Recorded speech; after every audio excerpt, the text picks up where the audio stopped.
속보, 이강인, 꽃길만 걷자, 격경사 대박 소식, 파리의 왕자 이강인 격경사 대박 소식 계속해서 꽃길만 걷자, 현지 초토화. 축구선수 이강인이 축구 인생을 돌아보는 시간을 가졌다. 전팔일 유튜브 채널 EA 스포츠 FC 온라인에는 국가대표 이강인의 못다한 이야기, 이강 인터뷰 EP.2 FC 온라인 영상이 게재됐다. 해당 영상에서 이강인은 축구 인생 그래프를 그리며 자신의 축구 인생을 돌아봤다. 2019년 피파 U20 월드컵이 언급됐다. 이강인은 당시 18살이었다. 그는 어쩌면 제일 행복했었던 순간 중 하나라고 이야기했다. 이어 배운 점도 많고 행복했고 힘든 부분도 있었고 그랬던 것 같다 라고 덧붙였다. 파비앙이 골든볼 수상에 대해 언급하자 이강인은 대회 전부터 간절했던 부분이 컸다. 솔직히 얘기하면 저 대회를 잘 뛰고 이적을 하고 싶었다 라고 솔직하게 털어놨다. 또한 이강인은 대회 시작하기 전에 제일 먼저 계속 생각을 했던 게 저만 잘해서는 소용이 없다. 팀 동료들이랑 함께 잘해야 가치가 있고 좋은 거지 혼자만 잘해서는 쓸모가 없는 거라는 걸 그때부터 생각을 했다 라며, 솔직히 얘기하면 저 대회가 유일하게 22에서 23명 선수가 하나로 똘똘 뭉쳐서 최선을 다했었던 대회인 것 같다 라고 이야기했다. 발렌시아, 마요르카 시절은 적응기라고 표현했다. 출전을 많이 못해 힘들었다면서도 인생에서 가장 중요한 순간으로 뽑았다. 2019년 3월 국가대표 A대표팀 선수로 처음 선발됐을 당시도 회상했다. 벤투 감독은 이강인을 최초로 선발했지만 카타르 월드컵에서 출전 시간을 많이 부여하지는 않았다. 이강인은 그 당시에는 당연히 힘들고 짜증도 나고 서운했지만 좋은 선수가 되도록 만들어줬던 것 같다 라고 이야기했다. PSG 입단 이유에 대해서는 파리는 파리니까 라며 모든 선수들이 파리 생제르맹에서 오퍼가 오면 거절하기 힘든 거고 어느 선수였어도 선택을 했을 거다 라고 답했다. 그는 같은 팀에서 뛰었던 네이마르, 음바페를 두고 다르긴 다르다, 잘한다 라고 말하기도 했다. 네이마르와 가끔 연락을 하고 지낸다며 더 오래 함께하고 싶었는데 이적해 아쉽다고 전했다. 이강인은 그래프의 마지막 순간으로 가장 높은 곳에 점을 그리며 지금이라고 적었다. 2. 김민재, 황인범, 이강인, 손흥민, 한국인 유럽파 클럽 전통 랭킹 살펴보니, 한국인 유럽파가 속한 클럽들의 전통 순위를 살펴볼 수 있는 자료가 공개됐다. 데이터 업체 스위스 풋볼 데이터는 역대 유럽 클럽 대항전 성과를 바탕으로 유럽 전체 클럽의 점수와 순위를 매겨왔다. 역사상 유럽에서 가장 성공적인 클럽이 어디인지를 알아보기 위함이다. 이 매체는 10일 현지 시각 공식 채널을 통해 유러피언컵, 유럽 챔피언스리그 전신가 출범한 1955에서 1956 시즌 이후 유럽 대회에 참가한 모든 팀의 개수 점수를 집계한 자료를 토대로 랭킹을 새롭게 업데이트했다. 한국인 유럽파가 속한 클럽 중 점수가 가장 높은 팀은 독일 1강 바이에른 뮌헨이다. 뮌헨은 142.319점을 얻어 레알 마드리드 189.184점, 바르셀로나 178.156점, 벤피카 149.219점에 이어 전체 4위를 차지했다. 뮌헨은 이 기간 동안 총 6번 챔피언스리그 우승을 차지했다. 1974년부터 1976년까지 3연패를 차지했고 2001년, 2013년, 2020년에도 우승했다. 레알 15회, AC 밀란 7회, 다음으로 비기어 숫자가 많다. 리버풀과 동률이다. 김민재는 2023년 여름 나폴리에서 이적료 5천만 유로에 뮌헨으로 이적했다. 뮌헨이 2023에서 2024 시즌 역대급 부진에 빠져 아직은 트로피를 들지 못했다. 양현준, 오형규, 권혁규 등 한국인 트리오가 속한 스코틀랜드 명문 셀틱이 한국인 유럽파 전통순위 2위를 달렸다. 104.250점으로 전체 15위다. 셀틱은 1967년 유럽을 제패했다. 챔피언스리그 단골 손님이다. 황인범, 설영우가 속한 세르비아 챔피언 츠르베나 즈베즈다가 세 번째다. 104.242점으로 전체 16위. 과거 레드스타 베오그라드라는 이름으로 널리 알려진 즈베즈다는 1991년 챔피언스리그에서 우승한 이력이 있다. 지난 시즌 즈베즈다에 입단한 황인범은 챔피언스리그 무대에 데뷔했다. 최강 맨시티를 상대로 데뷔골을 넣기도 했다.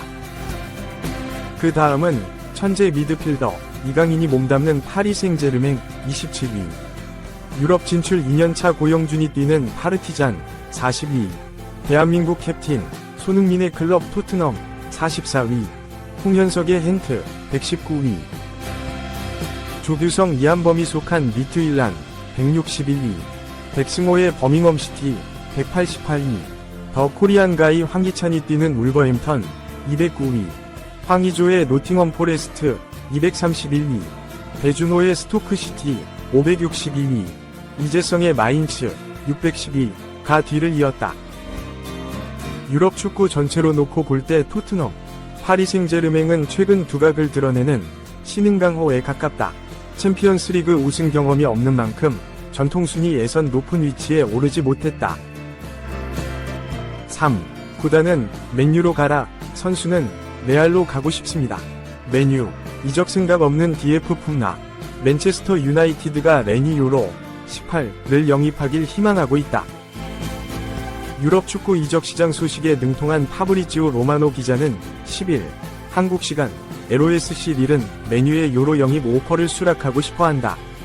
구단은 요로가 맨유에 합류할 수 있길 바라며 이적을 추진 중이다 라고 전했다.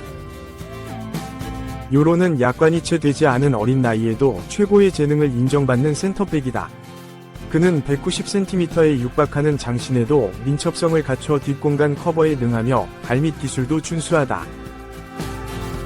그는 2017년 자국 프랑스 명문 릴의 유스팀에 입단한 뒤 2022년 릴 B팀으로 승격해 일찍이 자신의 재능을 전 세계에 알렸다.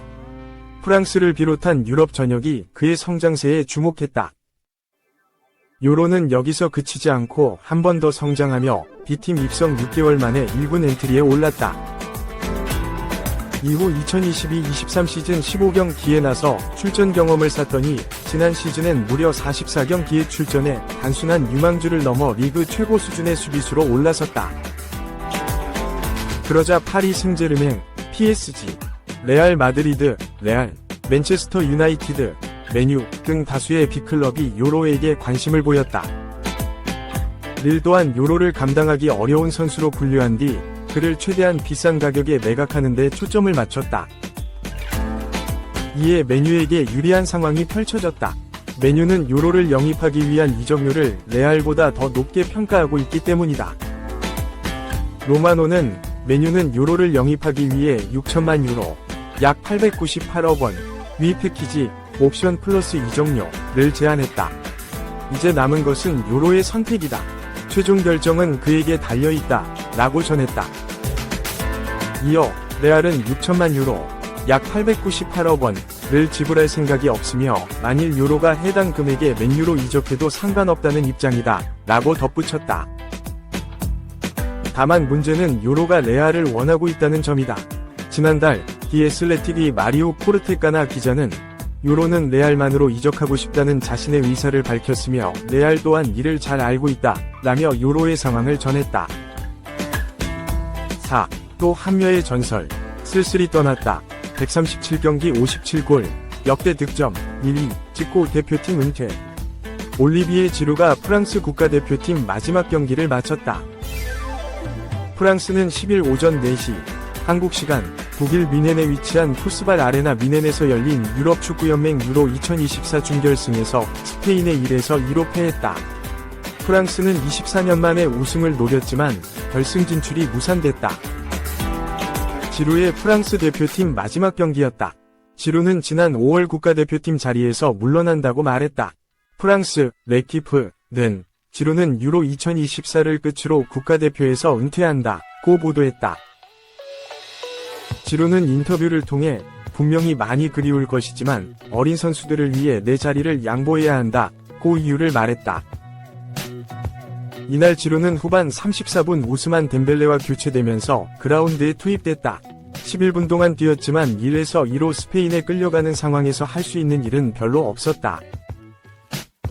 지루는 유로 2024 6경기 모두 교체로 시작했고 4경기에서 짧은 시간만을 소화한 뒤 공격 포인트 없이 자신의 마지막 유로 대회이자 국가대표팀 경기를 마쳤다. 지루는 프랑스 역대 최다 득점자다. 2011년부터 프랑스 대표팀에서 활약하며 137경기에서 57골을 득점했고 프랑스 A매치 역대 최다 득점자에 올랐다. 그는 킬리안 음바페, 앙투안 그리즈만 등 황금 멤버들과 함께 2018 러시아 월드컵 우승과 2022 카타르 월드컵 준우승을 이끌었고 여전한 기량으로 이번 유럽 축구연맹 유로 2024를 앞둔 명단에도 포함됐다. 프리미어리그에서 많은 족적을 남겼다. 몽펠리에에서 활약했던 지루는 2012에서 13시즌 아스널행을 확정지었다. 첫 시즌부터 리그 34경기에 출전해 11골 3도움을 기록했다. 통산 253경기에 출전해 105골 41도움을 올리면서 6시즌을 보냈다. 2017에서 18시즌 도중에는 첼시로 팀을 옮겼고 4시즌 동안 뛰었다. 플레이에 한층 노련함을 더했고 2020에서 21시즌에는 유럽 축구연맹 챔피언스 리그에서 6골을 몰아치며 팀의 우승을 견인했다. 하지만 지루의 나이도 어느덧 37세에 접어들었다. 지루는 지난 시즌을 끝으로 유럽 생활을 마치고 미국으로 간다. 미국 메이저리그 사커의 LAFC는 지루와 2026년까지 계약을 맺었다고 보도했다. 지루의 계약은 1년에 1년 연장 옵션이 달려있고 다음 시즌부터 합류할 예정이다. 지난 시즌 토트넘 호스퍼를 떠나 먼저 합류한 위고 요리스와 한솥밥을 먹을 예정이다.